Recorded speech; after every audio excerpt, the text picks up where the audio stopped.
पण त्या संसारामध्ये ज्या देवाचं नाम मुखावाटं घ्यायचं असतं ते नामच घेण्याचं राहून जातं. ज्या देवाची प्राप्ती करण्याकरता आलेलो असतो तेच आपण विसरून जातो. मग परत पुढच्या जन्मामध्ये तसंच होतं. हरिण झालेला असतो जड भरत आणि परत त्या जंगलाला आग लागते. मग तो विचार करू लागला, गेलेल्या जन्मामध्ये मी माणूस होतो, माणूस असल्यामुळं हरिण हरिण म्हणलो आणि म्हणून मला जन्म हरणाचा मिळाला. त्याने माणसाचा विचार केला म्हणून पुढचा जन्म त्याला माणसाचाच प्राप्त झाला. त्याचं नाव भरतच ठेवण्यात आले. तो कधीच कोणालाच काहीच बोलत नव्हता, गप्प गप्प राहायचा, काहीच कोणालाच मुखामधून एक शब्द सुद्धा काढत नव्हता. एके दिवशी झालं असं, त्याच ठिकाणावरून रघुगण राजाची पालखी जाऊ लागली. पालखीला धरण्याकरता अजून एक कोणीतरी व्यक्ती हवा होता. मग राजाने सांगितलं, जा आणि कुठल्याही एका माणसाला घेऊन या. म्हणून सगळेजण इकडं तिकडं पाहायला लागले, इकडं तिकडं शोधायला लागले. ते जड भरत राजाला आवाज द्यायला लागले, म्हणे ए जड बुद्धीच्या माणसा, चल आमच्या राजाची पालखी धरायची आहे. पण जड भरत एकही नाही आणि दोनही नाही. अरे तुझी बुद्धी जड आहे का? तू का काहीच नाही बोलत आहे? आम्ही मगापासून तुला सांगतोय चल चल चल, काय येत नाहीयेस तू? किती जड बुद्धीचा माणूस आहे हा. म्हणून त्याला नावच पडलं जड भरत. अगोदर फक्त भरत नाव होतं, पण जड बुद्धी असल्यामुळं सगळे जण त्याला म्हणायला लागले जड बुद्धीचा. नाही का, एखादा माणूस जर बहिरा असला तर आपण काय म्हणतो, ते बहिरा आलं होतं तिकडं, त्याला काही ऐकू बी येईना. मी 10 वेळेस त्याला आवाज द्यायलो. आपल्याला माहितीये तो बहिरा आहे, मग 10 वेळेस गळा ताणायची काही गरज आहे का? पण आपण उगाच आवाज देतो. तसंच ह्या जड भरताचं सुद्धा होतं. जड बुद्धीचा सगळे त्याला म्हणायला लागले.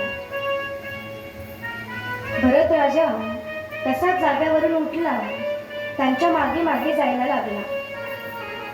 जड भरत राजाने पालखी धरली आणि चालायला लागला.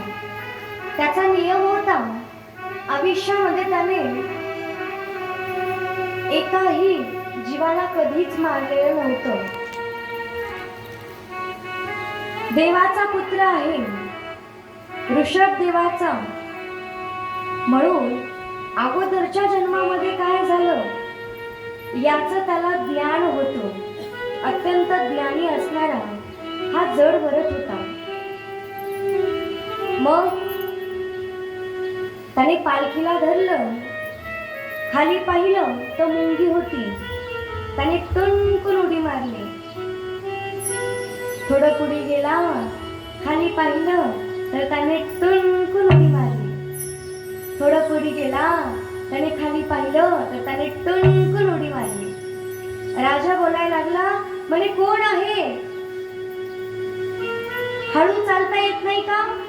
मी आतमध्ये बसलेलो आहे, माझ्या डोक्याला पालखी लागते आहे, हळू चाला. पण जड भरताचा मात्र नियमच होता, मुंगी जरी दिसली तरी टुनकून उडी मारायची, मुंगी जरी दिसली तरी टुनकून उडी मारायची. त्याचा आपला नियमच होता.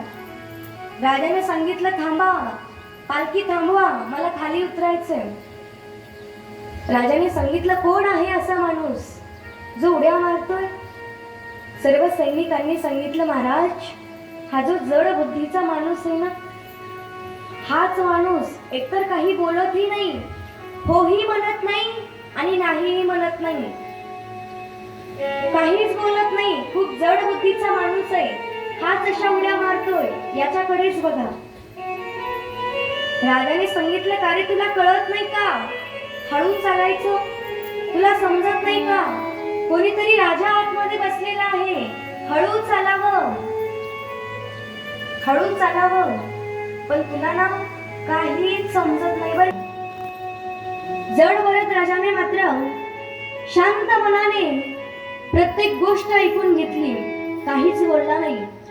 राजाचं बोलून झाल्याच्या नंतर जड भरत म्हणायला लागला, राजा, तू फक्त एका राज्याचा राजा आहेस रे, याचा तुला गर्व आहे. पण पूर्ण जम्बूद्वीप जे आहे ना, त्या जम्बूद्वीपाचा राजा भरत मी आहे रे, मी. अरे काय, फक्त एका राज्याचा राजा आहेस? असे हजारो राज्य माझ्याकडे आहेत, तरी सुद्धा कसला गर्व माझ्या अंतःकरणामध्ये नाही. तू फक्त एका राज्याचा राजा आहे. राजानंतर खालीच मान घातली. जड भरताने सांगायला सुरुवात केली, म्हणे, राजा, या मायेने तुला आपलंसं केलेलं आहे. या माया मोहाच्या संसारामध्ये तू गुंतून गेलेला आहेस. तुला प्रत्येक गोष्ट ही आपलीच वाटत आहे राजा. पण एवढं मोठं जम्बूद्वीप असताना मी सगळ्या जम्बूद्वीपाचा त्याग केला. वनामध्ये आलो, तपश्चर्या केली. शेवटी हरणाच्या गर्भामध्ये माझी वासना राहिली. मला हरणीचा गर्भ प्राप्त झाला. नंतर मी विचार केला, मी मनुष्य होतो. मनुष्याचा जन्म प्राप्त झाला. आणि आतापर्यंत मी आयुष्यात कधी बोललो नाही. हे पहिल्यांदा तुला बोललेलो आहे रे राजा. आणि तेही मी बिना कामाचं बोलत नाहीये.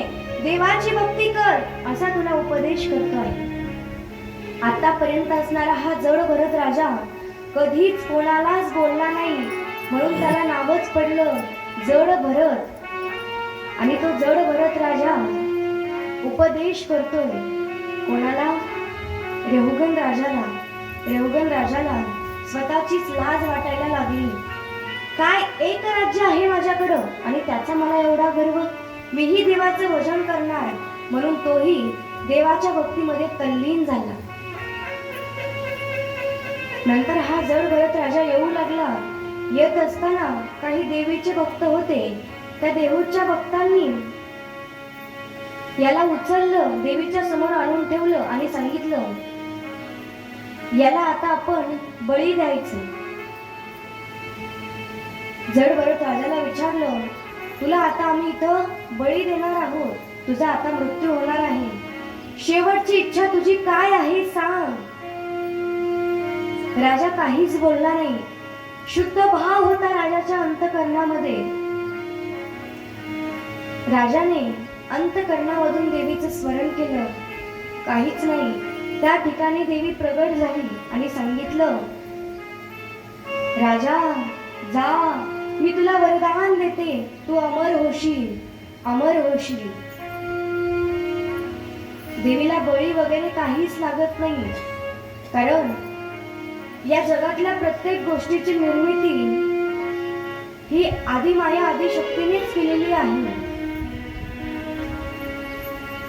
मग आपण जर त्या एका जीवाचा प्राण घेतला आणि जर आपण आपल्या जिभेचे चोचले पुरवत असाल तर त्याचा काहीच अर्थ नाहीये बरं का.